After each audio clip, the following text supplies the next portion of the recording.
Thank you for tuning in. This is the Holiness Today podcast. I am Crystal Gibbons, the Global Missions Communications Coordinator, and we have been sharing stories of how the global church is sharing the love of Jesus around the world. And today, I'm very excited because I have Brian Utter with me today from World Mission Broadcast, and you do so much more than that, as we've just discussed, but you are also the Executive Director of the Olivet Media Group, which I'll ask you some more about, but that includes Shine.fm. And you're also, as I said, the Global Coordinator for World Mission Broadcast, which I'm so excited to pick your brain about. Thanks for joining me today, Brian. Hey, it's great to be with you. Absolutely. Yeah. So first of all, the Olivet Media Group and Shine FM. Tell me a little bit more about that, what you do for that part of your life. Yeah. So Shine.fm is one of the ministries that are a part of the Olivet Media Group. Olivet started doing radio from campus 58 years ago. And we still offer a degree in multimedia communications, and there's still a concentration that is called radio and audio. And so I describe what we do here sort of like a teaching hospital. At a teaching hospital, you have medical doctors, and then you have interns that are learning to become medical doctors. We do the same thing here. We have Shine.fm is our professional radio network. So I have a professional staff that help that ministry thrive. And then our students actually learn on a student station, which is called Spark. And Spark is geared to college students. And so the music itself is focused on Gen Z at this point. And so students start there, they learn, they grow, they take over the leadership of that. It's a student-run radio station, Spark is. And the ones that are most successful eventually will start doing airtime on Shine.fm as well. We also have a Spanish radio network that started when I came here. So I came from South America as a missionary, of course, and Latin America will always have a piece of my heart. And so my first year here, I have high school students that visit the campus. They're interested in this career, then they meet with me. And that first year, I probably had about 12 bilingual Hispanic students who were interested in radio and audio media. And so from that, we launched 13 years ago, Bria.fm, which Bria is the word for shine in Spanish. And that has continued to grow. So at this point, Shine is on 5 radio signals in Illinois, Indiana, and Michigan. Bria is on 3 radio signals in Illinois and Indiana. Spark, our student stations here on the south side of Chicago in HD radio. All of them have their own smartphone apps, and that's our digital consumption is way more than FM today because you're not limited by geographical areas. And so we hear from people literally all over the world that listen and consume our audio content. We're a teaching facility, but bottom line for us, we're a ministry of the university. Our whole purpose is to make connections with listeners so we can point them to Jesus. And we do that through all the different ways that we share media beyond just radio signals. We also do a lot of podcasts as well. And just video work now is a big part of it. So we don't call ourselves a radio station anymore. Yeah, it sounds like it's expanded well beyond that word. And how exciting that you're reaching into other languages and really reaching out to people that are all over the country that you're in, of course, and all over the world that we serve. So that's very exciting. So you mentioned just briefly, and I want you to dig a little bit deeper into that you and your wife, Lynn, and your 2 boys were missionaries for how long in South America? We were in South America for 7 years. Wow. And actually just my oldest son was with us then. Our youngest son came after. So I was responsible for communications for the South America region. And when I got there, we had a communication center that was, it had walls and a roof and no doors and windows. It was in construction and had been in construction for several years. And so the first year there, we just finished that building. And then during that year also, I was doing a lot of research to understand South America, how media is consumed, what what people were looking for, not only individuals, listeners, but also what radio stations and television stations were looking for when it came to content. And so we launched the whole new part of the ministry during that time. So up to that point, World Mission Broadcast started in 1952 when NMI saw the need to expand beyond the United States. The Nazarene Radio League started in 1944, and that was when Showers of Blessings, which was a program in English, that was at a point where a lot of denominations, even Billy Graham's Hour of Decision, they created hour-long preaching music, just basically like a church service for the radio. And so Showers of Blessings was all across the United States and Canada, even some other countries, I believe, that spoke English. And so in 1952, we launched, again, that same kind of format, La Hora Nazarena, the Nazarene Hour, because you had, in English, you had the Lutheran Hour, and, all these different denominations had their own radio programs. And then over the years, the Nazarene Hour was developed into other languages, also in Portuguese. And it changed from the hour format to a 30-minute format to a 15-minute format. And then in the year 2000, they discontinued the production of that after 48 years. It opened up the work in numerous Latin American countries. We sent that program in before we even had a physical church. And so my instruction, I came in 2001, my instruction simply was, hey, start something new. My regional director at the time, Dr. Bruno Roddy, said, I don't understand media, but just start something new, which is the perfect place to be. You have a clean slate. You have this history that was wonderful and successful, but now it's like, okay, what do we do? And so we did a lot of research to figure out what to do next. And from there, we launched numerous radio features.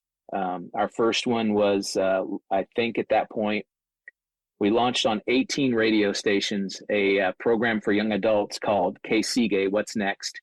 And then the month after that, we launched a program for women, a daily 2.5-minute feature that was called Mujer Valiosa, the Valued Woman. We also did a teen program called Life Revolution, Revolución Vida, and some other things along the way. The women's program really exploded. Within a 3-year period, we were on more than 1,500 radio stations in 24 countries. That's more than Focus on the Family had in Latin America. That's incredible.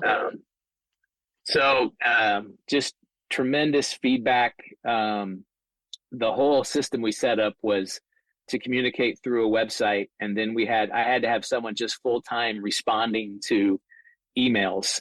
And we had people accept Christ via email, started to get discipled via email, but also pointing them to the nearest local church and giving their information to that local church so they could connect.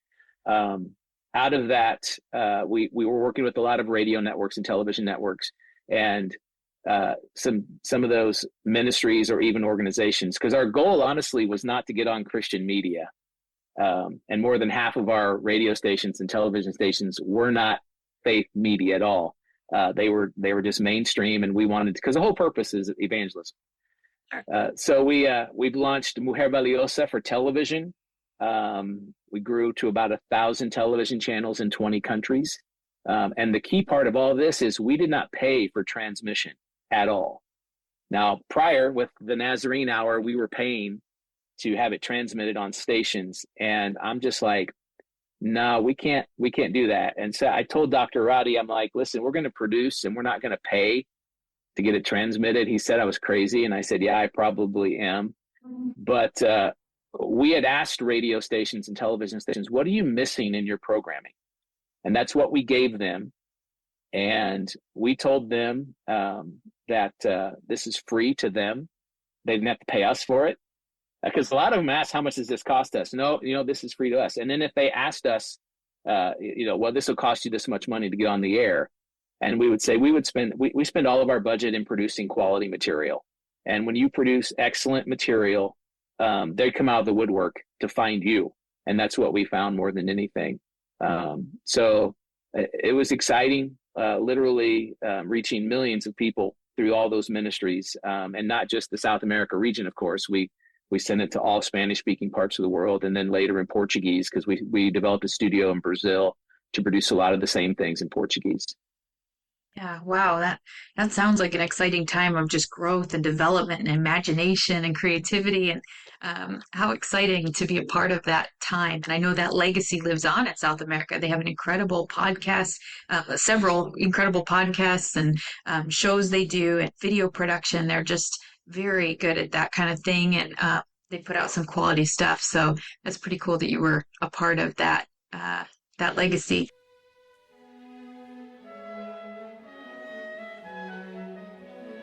We'll be right back with the rest of this episode.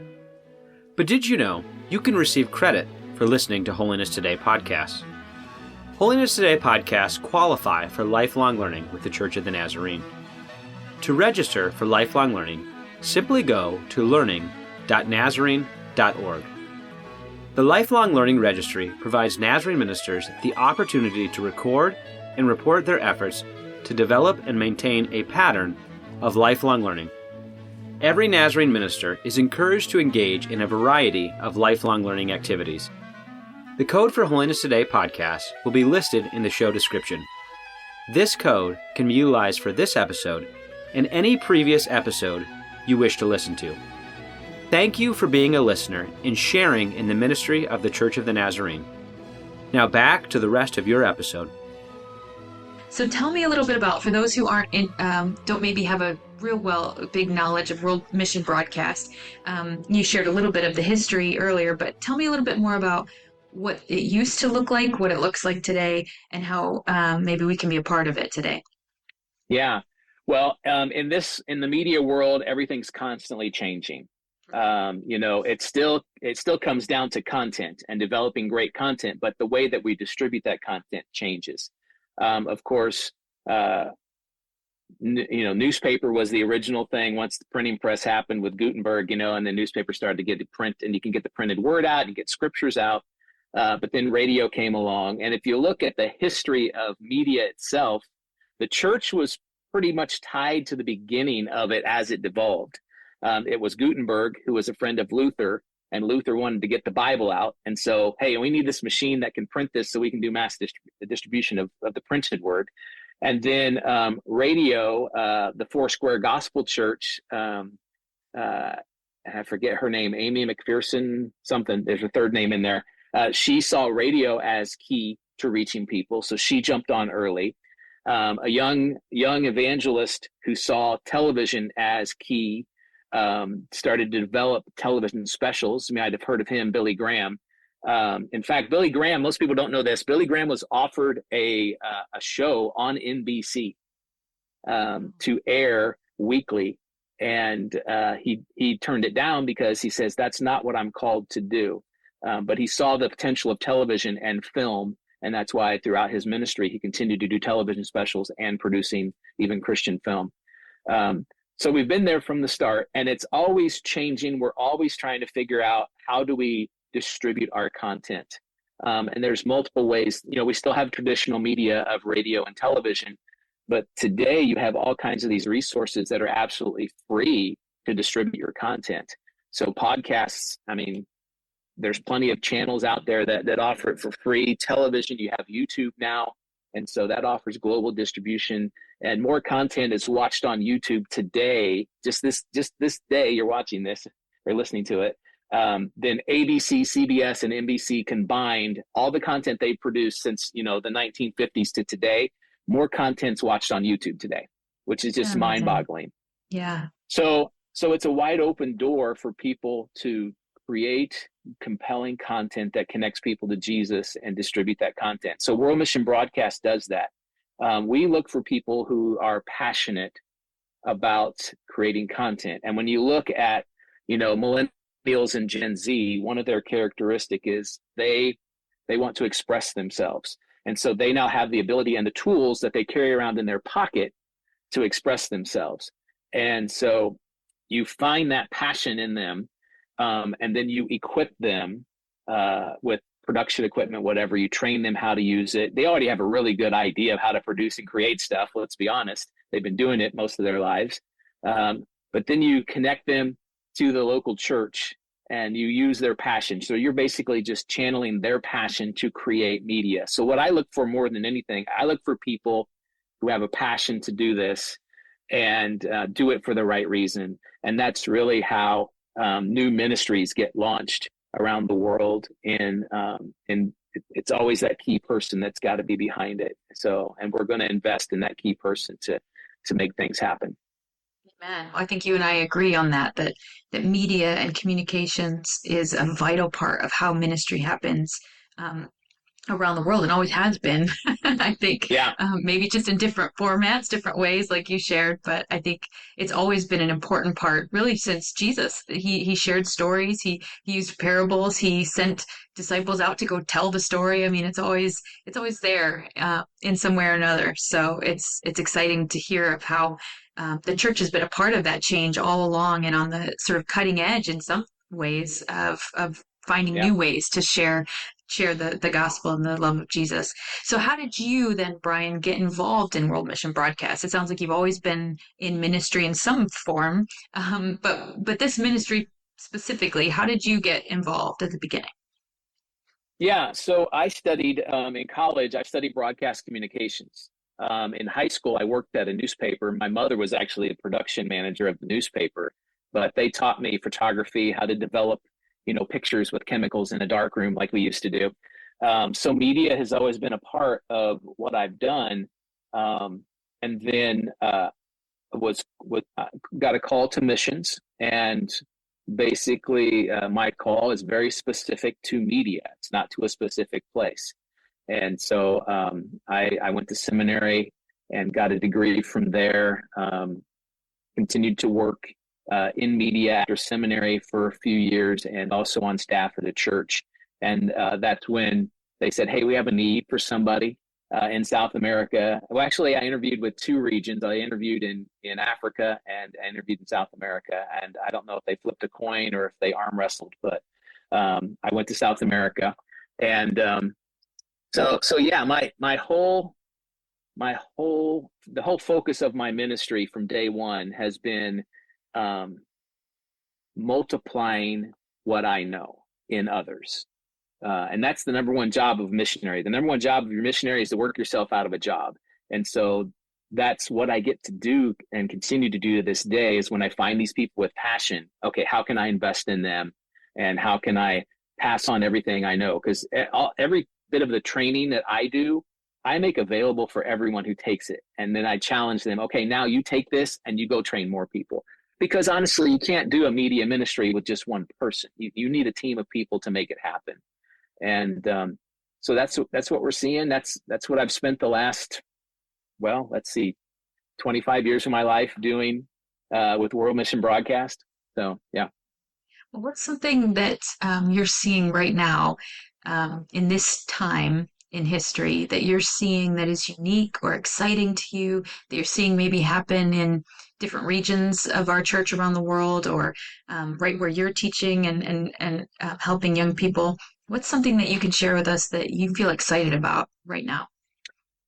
Yeah, I mean, excited more than anything is just the potential of the opportunities we have before us. So right now, and again, like I said, it's always changing. It's all about video-based podcasts. They're turning the cameras on. I sat through a session at the Broadcast Educators Association conference recently that was led by a group of grad students from the University of Mississippi. And the whole premise was that YouTube or video podcasting is Gen Z's new television. And so we're consuming content in different ways today, and young people, more than anything, they know what that is and how to do it. So even this summer, I'm building a video podcast studio here in our building that will be ready for students this fall, just because of the video component. And I asked them, I'm like, well, why do you need to see the person if you're listening? And they said, because it's a deeper connection. They can connect better to the person when they see them, even if they just see them for a little bit and then they're just listening, doing something else because it's a podcast. They still have that connection. And that's really what media is all about. It's connecting with people. And World Mission Broadcast, I tell everyone that the ministry of World Mission Broadcast is sort of like a bridge. Our whole goal is to connect the people using media and create the bridge to the local church. And a lot of our people that consume our content, they might not be within 1,000 miles of the church. And we see that especially in our Middle Eastern ministries. They might not be comfortable enough to even going to our local church. And so what we are producing as the media content becomes the church to them. And so that's the connection that they have to us, but our connection more than anything we want to make is to connect them to Christ. And so that's exciting. Just the exciting new, I'm a futurist, so I'm always looking what's happening 5 years down the road. And sometimes that's scary. I get asked that question a lot of what's coming next. And we don't really know. Artificial intelligence, everyone is scared about, but honestly, there are some powerful tools that will allow us to do things we've never been able to do before, that will allow us to do things faster, saving us time and energy to focus on what's more important. So right now, my whole focus is on learning what I can of all the different tools that are available, because I have to teach that to my students, because it's disrupting every industry, and that's going to be a part of their future careers. So they're going to be using it. I have to learn it so I can teach them how to use it correctly and ethically. And that's exciting to me. That's exciting. Yeah.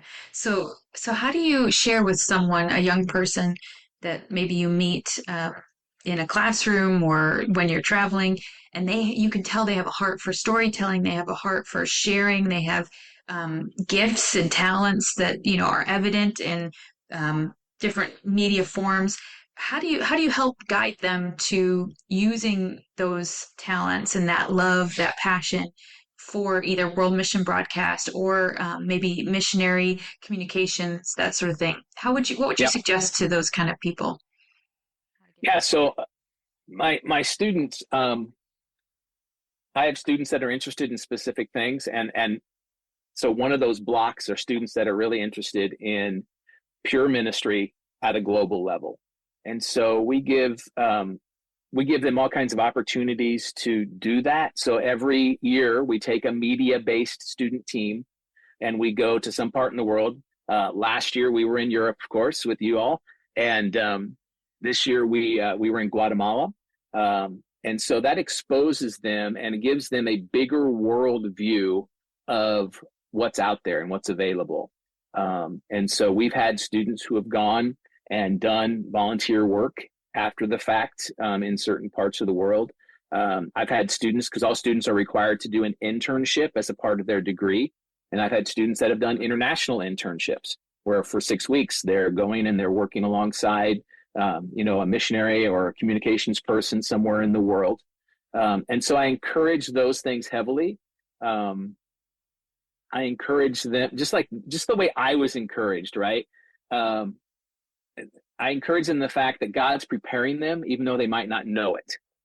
So I always use the example, when I was in elementary school, they said that, hey, guess what? We're going to switch to the metric system in the US. So they started teaching us the metric system. Well, then we never switched, right? We still use miles per hour. And then when I got to high school, they said, well, you plan on going to college? I said, yeah. I said, well, then you need to learn a foreign language. And they only had French and Spanish. And so I picked Spanish and took 3 years of Spanish, never thinking I'd be using it. And then when I got to college, there were these new things called computers. Tells you how old I am. And you should take a class in computers. So I took a class in WordPerfect, if you remember WordPerfect. And so I'm thinking all the way along through these things I'm learning is like, I'll never use this. Again, God is preparing you all the way along to use the skills that he has developed within you for his kingdom. And so giving students opportunities, encouraging them to look, and that trip especially, it gives them a worldview that is different if they just focus here. And I tell my students, that first job, be willing to go anywhere, right? If you have to stay close to family, I understand that. But if you feel like you can go anywhere, be willing to go anywhere. And I had students do that. I've had a student ended up in Albania. I had one student that went to a fishing village in Alaska, just to do radio. So, yeah, I guess that would be.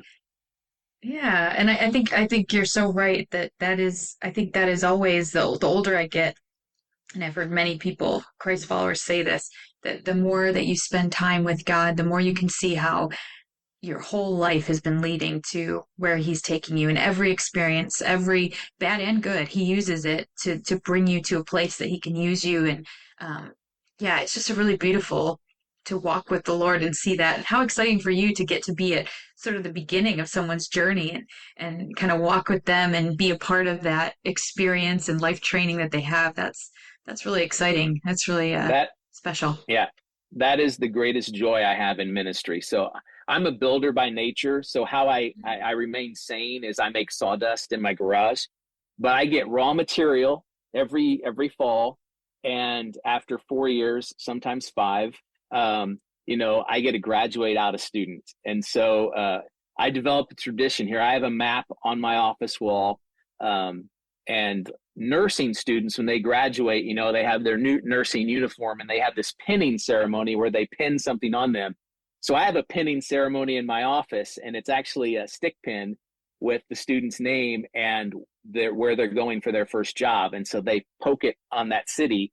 And so I do have some that are sitting down in the Pacific Ocean because it's just a map of the United States, but should probably change that. But I love to celebrate. I help them, make connections so they can get that first job and get into ministry, whether they're focusing on ministry. I have some students that are focused on sports, so they go to sports media, and then those that are international. So it's, that's how I celebrate. Those are fun. That's awesome.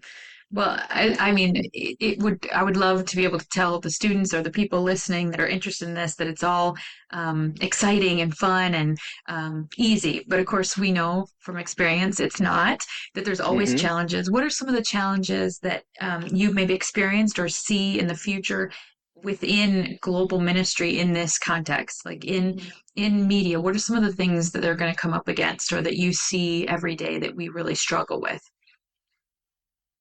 Wow, challenges that we face. So one of the challenges that I've faced over the years is the challenge of I don't understand it.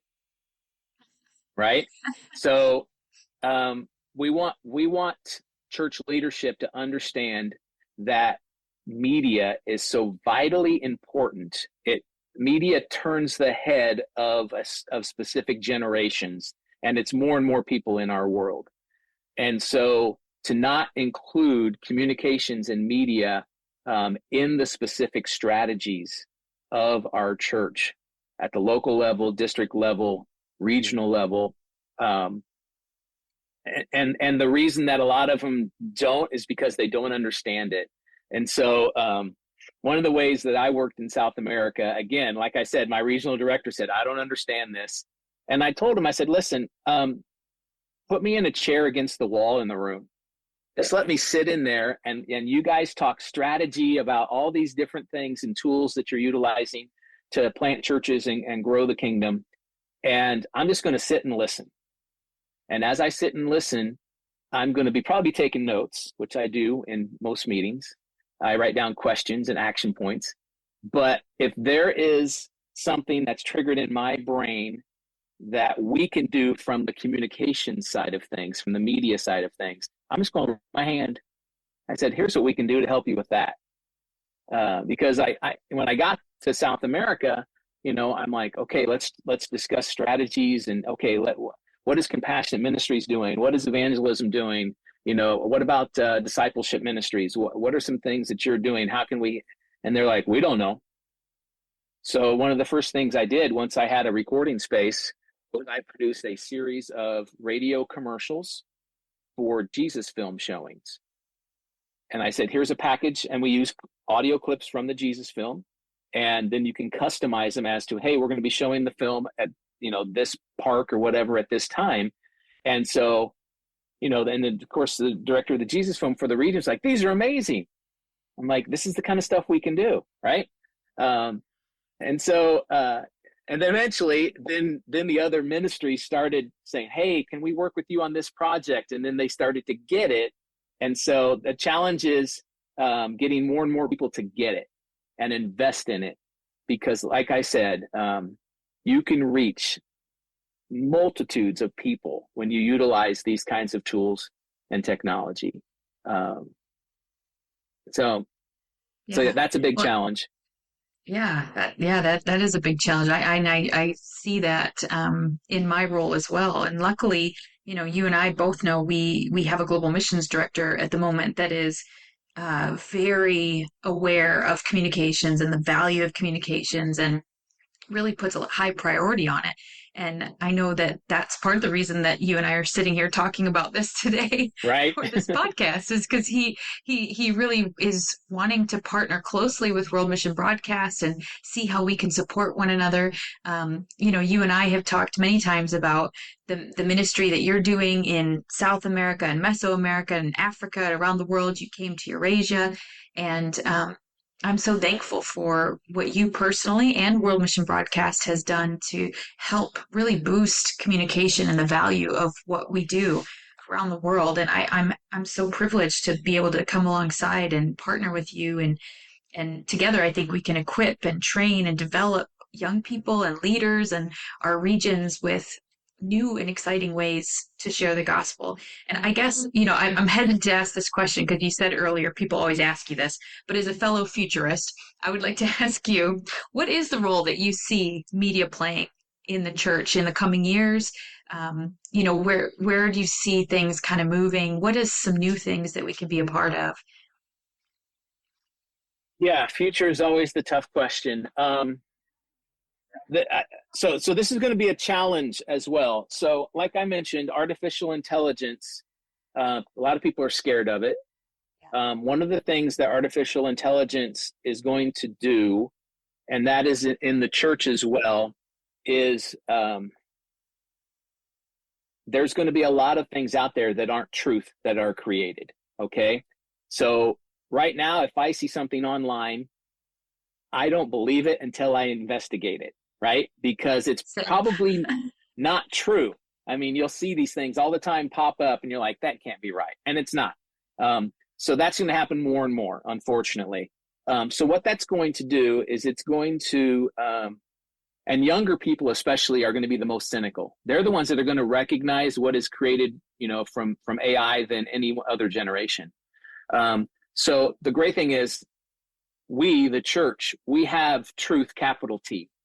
And so we have this tremendous responsibility to create content that is promoting that truth. And AI is not going to replace, people, that especially in media, because media is all about connection and personal connection and authenticity. We've already seen, media created AI that fails miserably because it's soulless. There is no connection. And so we have the opportunity to be truly connective as human beings, sharing the real Jesus and the capital T truth. So that's the exciting part of it.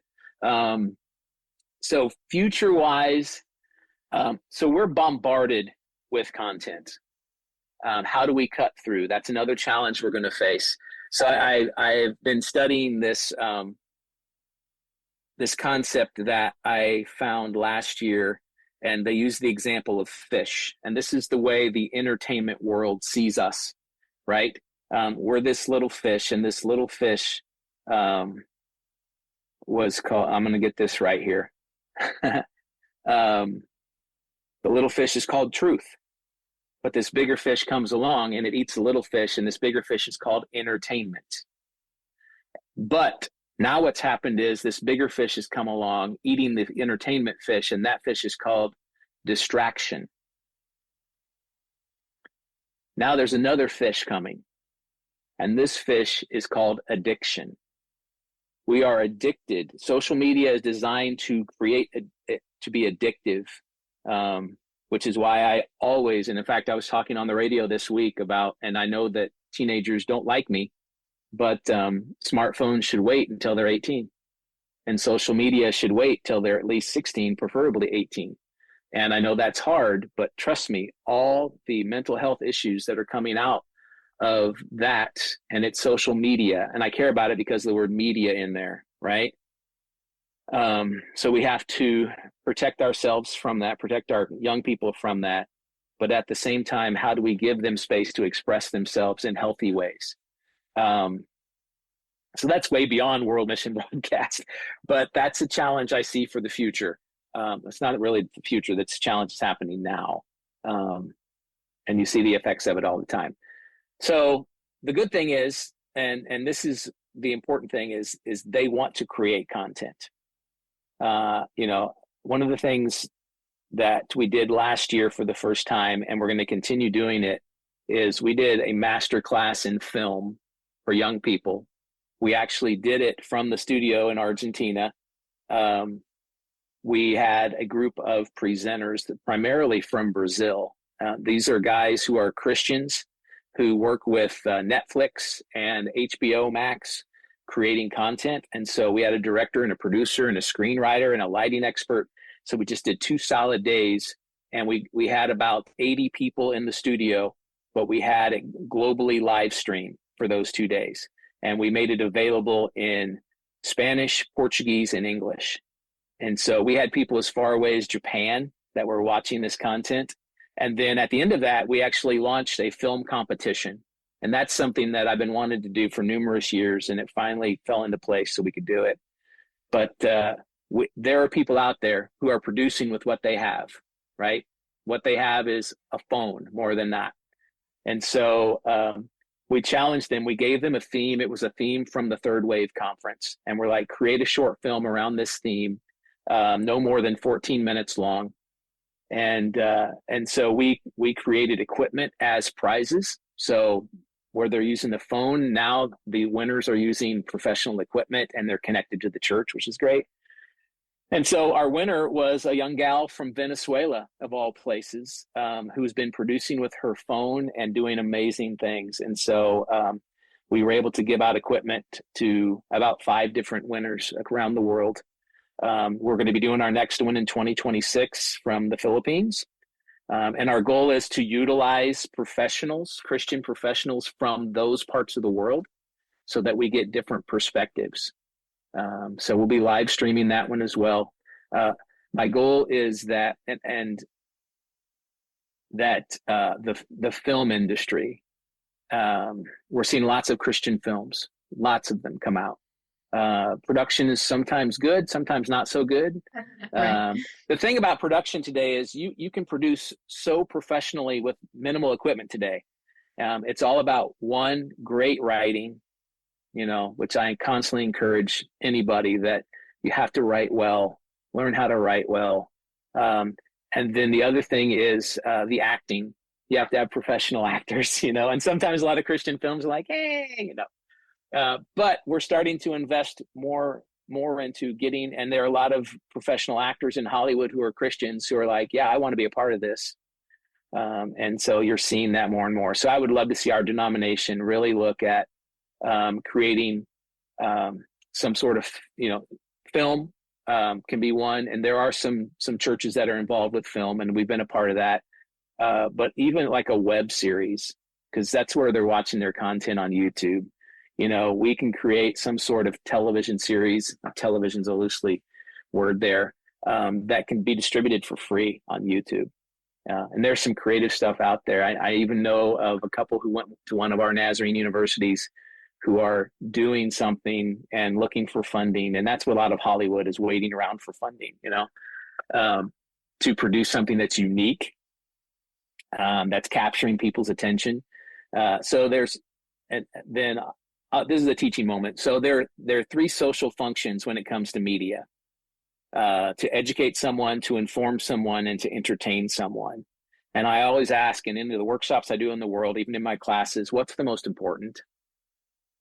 And they will always say, well, you got to educate people about Jesus. You got to inform people about Jesus. And I say, no, you're both wrong. I said, entertainment's the most important. Now let me explain. We have to capture the audience's attention. We have literally 6 seconds today to capture the audience's attention. A goldfish is 7 seconds. So we do not have the attention span of a goldfish today. And honestly, for younger people, I think it's probably less, because if you see them scrolling through TikTok, it's like a second and a half you have to grab their attention. So capturing their attention, allowing them to communicate that in an entertaining way. We have to be 90% of the success is entertainment. We have to produce quality content in an entertaining package that informs and communicates about Jesus. When we do that, media is successful, right? You know, when I did all that research in South America, it was telling us that, you can't use the language of the church. And most people think, oh, I can take my Sunday sermon and I can make it a podcast, or I can stream this, on YouTube. Sermons are written in a structure understood by the church, right? You're taught in Bible college and seminary. You got to grab their attention and introduction. Then you got 3 important points, and then you got the conclusion and the application, right? That's the structure of a sermon. That does not translate well when it comes to capturing the world and their attention via media, creating original content where you're using different forms and different. So when COVID happened, I received between emails and phone calls about 1,400 in the first 3 weeks of COVID. Well, what do we do now? And so I even told our pastor at the time, because we were shut down, how do we do this? Okay, we're not going to do this in the sanctuary. Sanctuary is going to be a big open building. We're going to go to our youth room, which has got a little stage, and we're going to do worship, but it's going to be simple. Acoustic guitar, a cajon, and then your sermon, the entire thing with the music and the sermon cannot go past 30 minutes because it's being consumed differently now.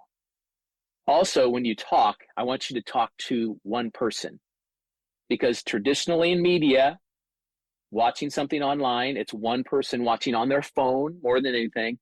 Now, my family and I would watch it on YouTube, on television, but that's still a family. But if you use the you, it's that emotional connection. You're communicating to the individual. And in media, I always recommend that you produce talking to the one. The thing about audio that I love especially, and that's why I love the radio world, even, it's a traditional media. And you talk to young people and they're like, radio, what's that? Is that the audio, it's the audio world. So the neurological research has been done. I'm going to get a little technical here. When we do not have the images to support the audio, right? When you have film, you have television, that connects to a specific part of the brain, and that's how they consume it. When those images aren't there, that connects to a different part of the brain because the brain's creating images from the audio. And that side of the brain is a deeper neurological connection to that audio. So that's why I love audio, because we're connecting to people in a way that television and film doesn't, and that's why I love podcasting. I tell you what, I've been in media a long time, and before COVID, I started a podcast with my oldest son, and we did 105, 108 episodes, I think, during his college career. And it was the most fun I've ever had in media, right? We just had fun sharing faith discussions across the table between a father and a son. And so podcasting is all about finding that right idea, something that's unique and special. We do a podcast here that's on homesteading, right? Young people today, millennials especially, they love the idea of homesteading, of going back to a simpler life. And so we have one of our hosts who's a young millennial who hosts this podcast, and she's doing an episode on chickens, and an episode on gardening, and an episode on soups, and there's always that faith element to it, of course. But that's really what it's all about. You have to find that audience and what they're passionate about. And so how can we create content that is through that lens of faith in connecting to them? And so, like Paul says, you need to create all kinds of churches for all kinds of people, right? I'm all things, so that I might reach some. That's what media gives us. That gives us the opportunity to create content for all these different interests and people around the world and communicating it to them. And now more than ever, the platform to communicate to them is free to us. We just have to make sure we figure out how they know about it. That's the other challenge we deal with. Yeah, right. Well, you didn't have to convince me, Brian. I'm on your team for sure on this, but I hope that as we've shared and you've kind of shared your heart about why media is important to ministry and how they really are connected so intricately, and there could be a great message, but without the way to communicate that message, it kind of just sits there. So it really is very important, and I so appreciate you sharing that. As we wrap up, I just have a few just fun, quick questions to ask you and Sure. see how you do, if that's all right. So, as a media guy, what's your favorite media to consume? I'm going to guess based on the fact that you just said you love podcasts that it's possibly podcasts. But what's something that you're just really loving right now, media-wise? So it's always the audio world. My son has turned me on to a podcast that's video based. And again, he finds stuff that I would never be able to find. And it's a podcast by a couple of guys who are part of a Christian t-shirt company in Florida, I believe.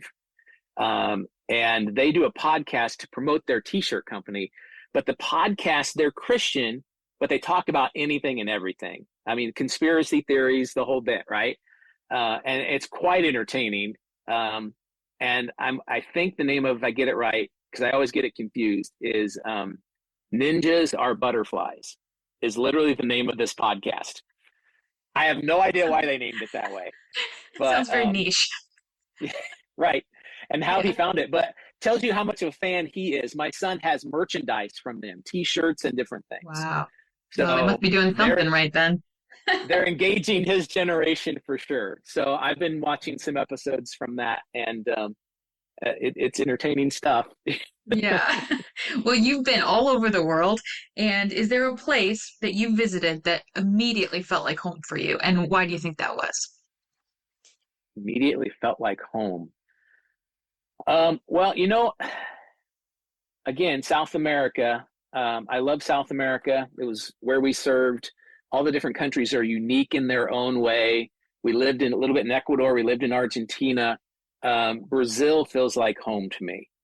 I don't speak Portuguese. I will try to speak Portuñol when I'm there, which is a mixture of my Spanish and Portuguese. I know enough to get myself into trouble. But what I love about Brazil is the climate, the people, the food. The church is so dynamic and alive and growing, and I feel at home in Brazil. Yeah. Yeah. And Argentina, of course. Of course. Yeah, make sure you get that in there. So if there was one sound that you could just bottle up and listen to over and over and over, what would that sound be?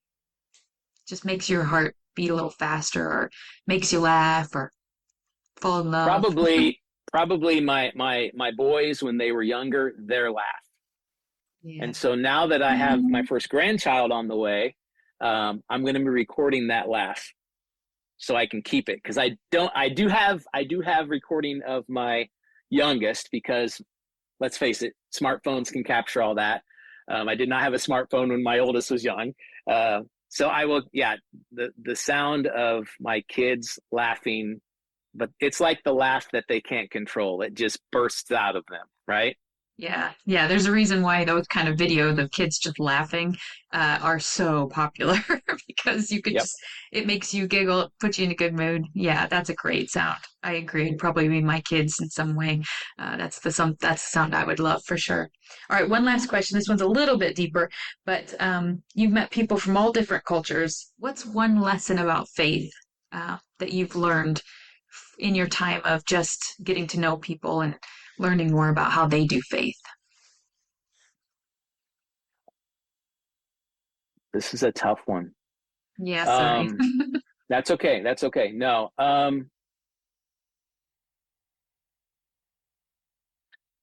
Uninhibited faith. I think from our culture here in the United States, we're so distracted by several things, whether it's physical possessions or our schedules. I just see in numerous people around the world how they are uninhibited in how they practice their faith. They're not distracted by other things, that it is the priority of their life. Yeah, that would probably be the case. I mean, I once sat in an apartment building in Russia. I was in Izhevsk, Russia, and this is years ago. And the city of Izhevsk at that time had only been opened up to the Western world for about a year. And so people still lived much like they lived during the communist time. Everyone had an apartment. It was your space. They did not have a lot of things. What they had was really nice. But they, so just a quick story, I guess, to close this out. But this is a family who we had a teacher's tea that we invited the teachers to. And it was all ladies except one guy came. And his wife was a teacher. He was a teacher, but he had lost his job. He was a music teacher. And so he came to this tea. And so we connected with him since he was the only guy. And we invited him and his family. They have a teenage daughter, to our services that night. We had a local theater we had rented to do an evangelistic service. And the whole family accepted Christ. And they invited us to their apartment afterwards. And so I forget what floor it was on, but these high-rise apartment buildings. And of course, word spreads through the whole building. There are Americans in the building, kind of thing. But they were just so generous and so humble, and just that they didn't have distractions. And they were brand new Christians. They just accepted Christ a couple hours prior. And so we were able to talk a lot more about faith in Christ with them. And I think that's one of the things that we need to get back to here in our American culture is simple life, simple faith. Amen. That's what I've learned. That's a great way to wrap things up. And I agree with you. That's something that it always challenges my faith when I meet new people from cultures that seemingly have very little or lots of challenges, and yet their faith is so big, it's so strong, and their joy is overflowing. And I just think, man, Lord, I want that. I want more of that. So yeah, that's a good word, Brian. Well, thank you for joining me. Thanks for sharing. And I really look forward to the partnership of World Mission Broadcast and Global Missions and the local church. Ultimately, we're all one church in just lots of different places. And so I hope anybody that's listening and is interested in getting involved in World Mission Broadcast, where could they go? Is there a website that they can go to either give or find out more information about it? Yeah, Nazarene.org/WMB. Okay, nice and easy. And you can always reach out to me. Oh, that's good too. Yeah, we'll give out his private number here. No, I'm just kidding. No, but I am so thankful for those that are listening. Thanks for taking this hour with us and finding out more about how communications really tells the story of Jesus in all different media formats all over the world. And I hope that you'll be involved. And if nothing else, pray for our ministries and those that are around the world sharing the gospel of Jesus. So thanks, Brian. Good to talk to you. Thank you. You too.